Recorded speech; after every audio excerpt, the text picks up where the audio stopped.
ان کے ساتھ کھڑے ہو جائیں گے، اس لیے کہ حضرت عیسیٰ تشریف لا رہے ہیں. یہ ان نظریات کی جنگ ہے. ان نظریات کی جنگ میں اس وقت سرمایہ دارانہ نظام کا سب سے زیادہ پیسہ خرچ ہو رہا ہے دین کی ان ویلیوز اور قدروں کو پامال کرنے پر.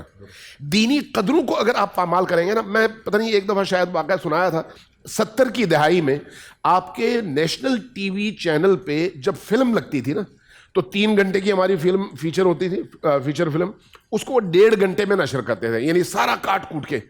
اس زمانے کی فلم نکال کے آج آپ دکھا دینا، کہیں گے یار یہ تو بڑی معصوم فلم ہے، اس کو تو دکھانا چاہیے. لیکن اس زمانے میں آپ کا معاشرہ اتنا زیادہ دینی ویلیوز کا پابند تھا کہ وہ بھی ان کے لیے قابل ہضم نہیں تھا.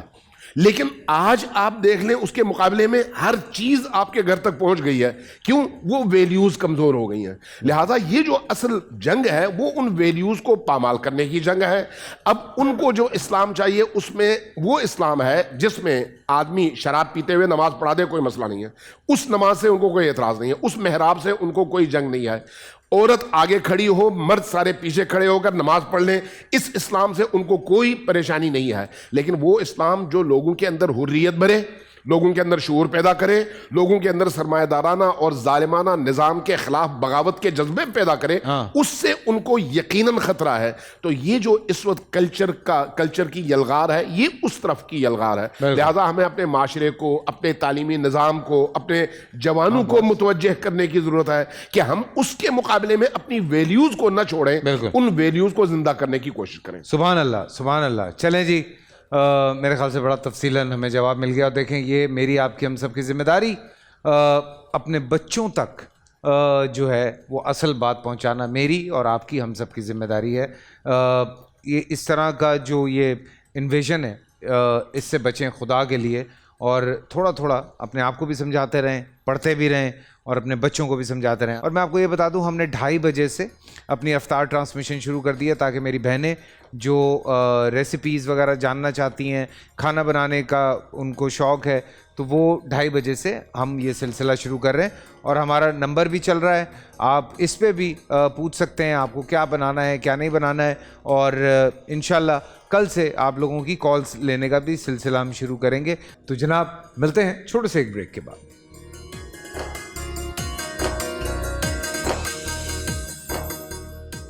اللہ اکبر، اللہ اکبر، اللہ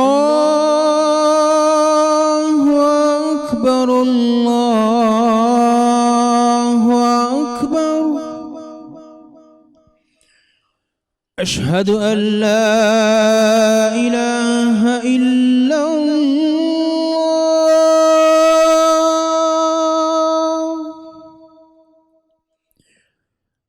أشهد أن لا إله إلا الله.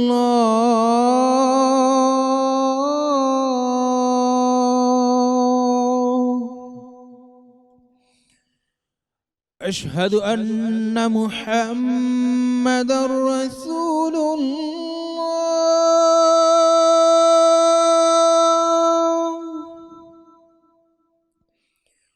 أشهد أن محمد رسول الله.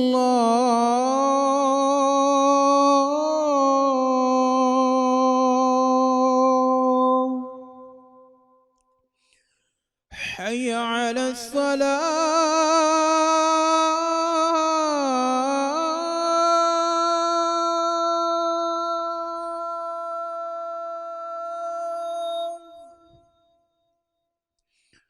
حي على الصلاة.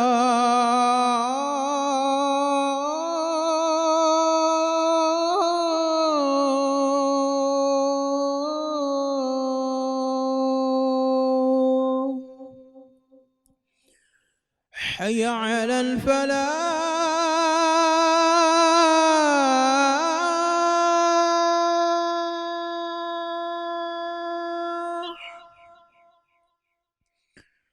حي على الفلاح.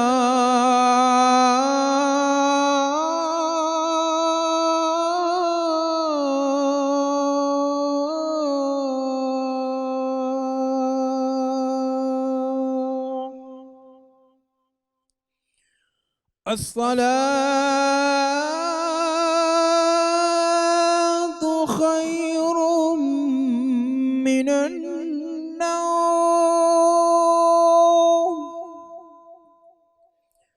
الصلاة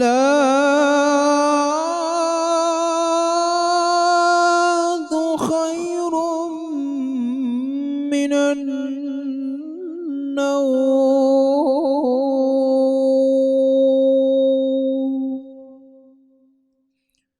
الله أكبر الله أكبر لا إله إلا الله. اللهم رب هذه الدعوة التامة والصلاة القائمة آت محمدا الوسيلة والفضيلة والدرجة الرفيعة وابعثه مقاما محمودا الذي وعدته وارزقنا شفاعته يوم القيامة إنك لا تخلف الميعاد. آپ لوگوں سے اب افطار کی اسپیشل ٹرانسمیشن پہ ملاقات ہوگی. اجازت دیجیے. اللہ حافظ.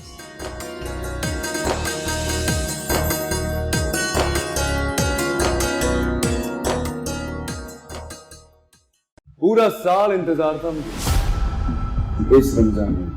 30 دن 6 ٹیمز 12 کنٹیسٹنٹس کیش کا پاؤں. اب گیم وہ ہوگا جسے آپ کا نیم ہے جس نے جو کرنا تھا کر لیا. لاکھوں عوام کو دینے کا ذمہ ان میں حصہ. شور گونجے گا ہر گلی نکڑ اور دکان. رمضان لیگ بنے گی آپ کی پہچان. نعرہ لگے گا تو پارا چڑھے گا. گیم شو ایسے چلے گا. رمضان لیگ روزانہ شام 7 بجے صرف بول انٹرٹینمنٹ پر. بول انٹرٹینمنٹ کے شوز دیکھنے کے لیے ہمارے چینل کو سبسکرائب کریں اور بیل آئیکن پر کلک کرنا نہ بھولیں.